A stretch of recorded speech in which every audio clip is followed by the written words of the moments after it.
Fala, meus queridos, tudo bom com vocês?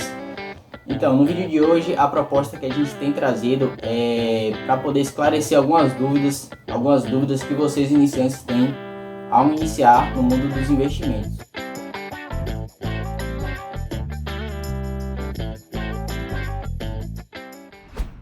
A primeira dessas dúvidas diz em relação aos tipos de investimentos. Quando a gente vai falar de investimentos, a gente tem dois tipos de investimentos: os investimentos em renda fixa e os investimentos em renda variável. Os investimentos em renda fixa, eles são basicamente o quê?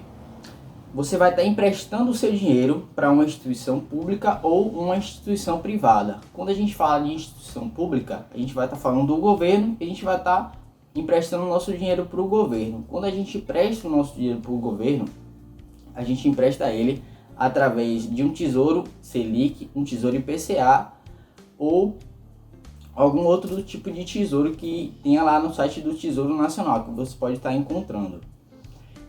A característica principal da renda fixa é que você já tem pré-estabelecido as taxas e o retorno que você vai ter ao final daquele período. Quando você faz a sua contratação de um título de renda fixa, você contrata ele por um determinado período, uma taxa pré-estabelecida, e você já tem a taxa de o retorno, o valor de retorno, você já sabe quanto que você vai receber no final.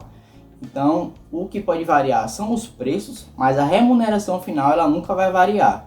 Isso, obviamente, se você, claro, permanecer o período inteiro segurando aquele título e não efetuar a venda antes da data de vencimento.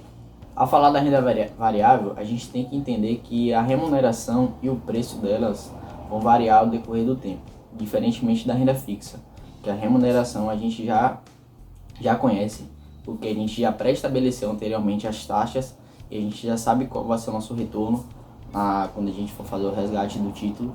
Já na renda variável isso não acontece. Quando a gente fala de ações, o tipo de remuneração que a gente vai ter são os dividendos. Os dividendos são uma obrigação que a empresa tem de remunerar os seus acionistas com base no lucro que ela teve ao decorrer do tempo. A segunda dúvida que a gente encontrou é em relação à liquidez e rentabilidade.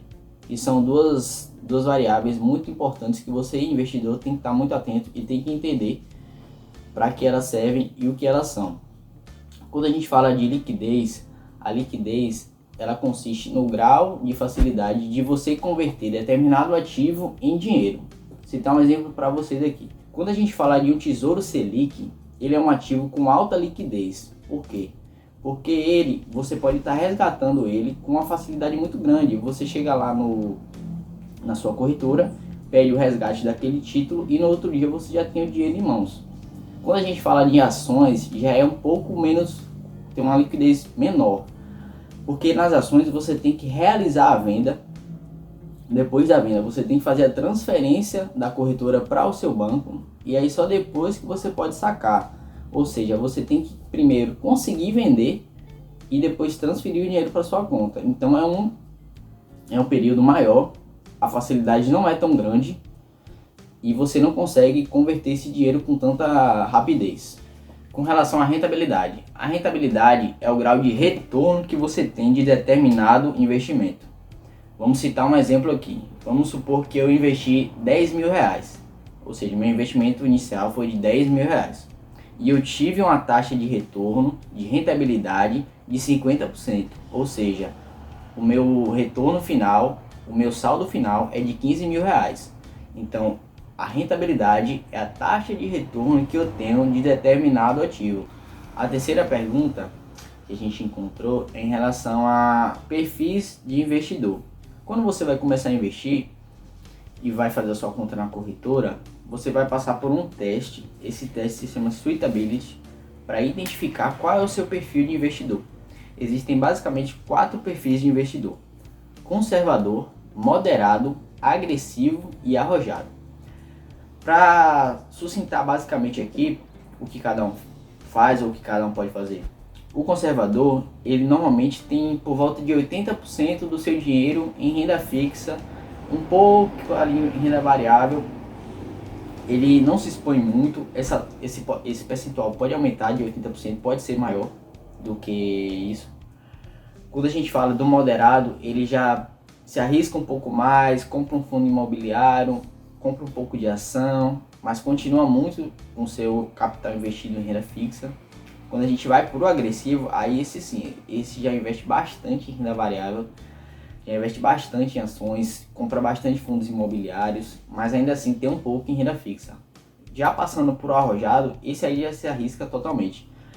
Já mete as caras em fundo imobiliário, em ações, commodities também acaba comprando, faz day trade, o que mais? Bitcoin também. Normalmente esse perfil de investidor gosta muito de trabalhar com Bitcoin. Então quando você for fazer a sua conta na corretora, você vai passar por esse teste e vai identificar qual é o seu perfil de investidor. Passando aqui para a quarta pergunta. Existe risco em investimento? Essa pergunta é bem fácil de responder. Sim, com certeza.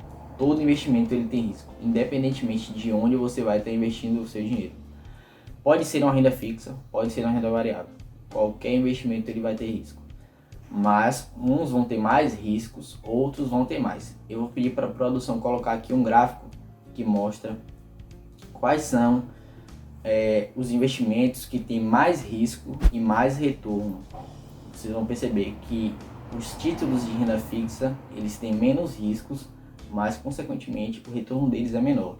Já as ações, fundos imobiliários e bitcoins, principalmente bitcoins, eles têm um risco altamente expressivo, mas uma rentabilidade também muito alta, ou seja, a taxa de retorno deles é muito alta.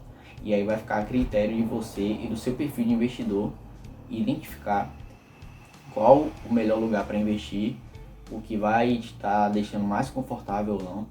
Mas respondendo a pergunta, sim, existe risco em qualquer tipo de investimento.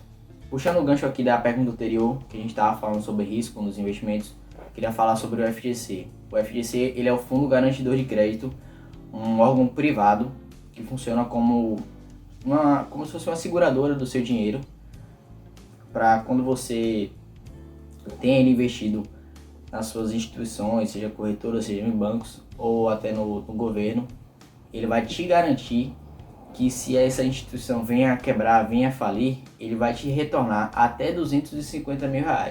Você pode ter mais dinheiro investido, mas ele só vai te retornar até R$250 mil por instituição, fazendo um somatório aí de R$1 milhão, ou seja, você pode ter R$250 mil em até 4 instituições. Se você tiver mais que esse dinheiro, ele não vai te retornar mais que R$1 milhão na somatória total, ou 250 mil em cada uma dessas instituições.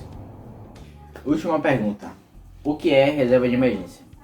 A reserva de emergência pode servir para responder a pergunta anterior, quando eu precisar de dinheiro. Porque é um dinheiro que você vai estar guardando.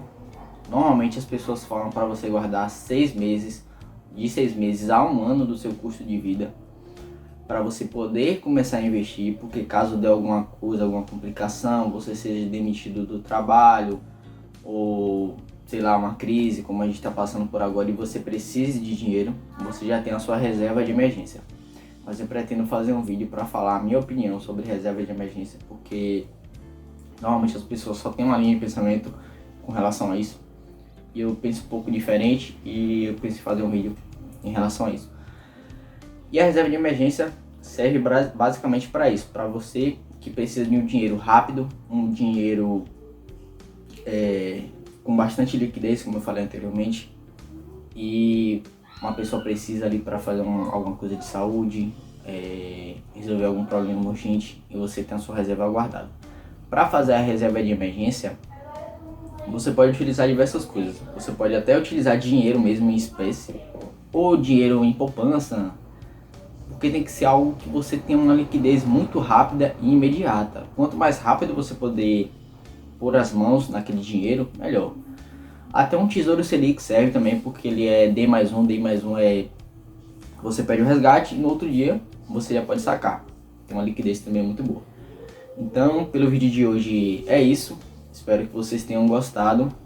Peço aí humildemente que vocês deem um like, compartilhem o vídeo e espalhem essa mensagem espalhe aqui o canal para as pessoas que vocês conhecem, para os seus amigos, para quem tem essas dúvidas em relação a investimentos, quem está começando nos investimentos.